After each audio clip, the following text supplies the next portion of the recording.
Long Weekend is an Australian horror film. Didn't know much about this one, but it's about a couple. They decide to go out on a 3-day long weekend trip in the middle of nowhere with a beach in order to repair their rocky marriage. Now, immediately at the beginning of this film, you kind of get what kind of woman the wife is, because she puts out some dog food and the husband's like, "What are you doing? I thought the neighbor was going to take care of the dog." And she goes, "Oh, it's okay. The dog will be fine for 3 days." And he's like, "No, we're taking the dog with us." And she goes, "Ugh." So immediately you can tell that she's not a very nice lady because she doesn't like her husband's dog. So they go off on this trip. And honestly, the movie does a great job with building up a realistic fighting, bickering couple. Little things here and there. For example, she's asleep and the radio's on and he doesn't want to hear it. So he turns it off and she wakes up and goes, "I was listening to that." And little things here and there, because, you know, it's like a bubbling sort of pot of just, you know, nothing can be done right. And it was really like down to earth and really realistic. So she'd rather be staying at a hotel, but, you know, he's like, "Hey, I'm trying to like give us this nice weekend to sort of bond."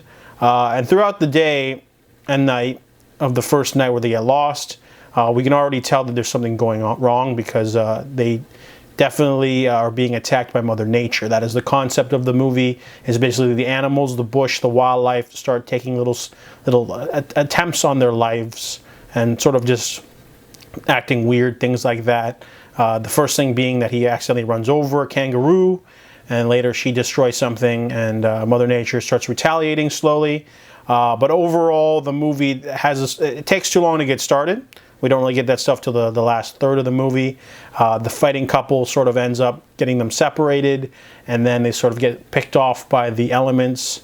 The movie's pretty like sparse and depressing, you know, and creepy in some parts because they use like realistic effects and everything. But some of the character decisions are really dumb. You know, like she abandons him and stuff, and they don't really feel too realistic. But overall, I'm not complaining because it has a really great atmosphere, and the acting's so good from the main two people that they're such a realistic bickering couple, you know, like we slowly get little snippets of their backstory and what happened, and they're not perfect people, and, you know, maybe they should have just called it quits, but instead they're roughing it out in the middle of nowhere, slowly getting trapped by nature. And it's a really interesting film, not for everyone, but intriguing nonetheless. So I give Long Weekend a 6 out of 10.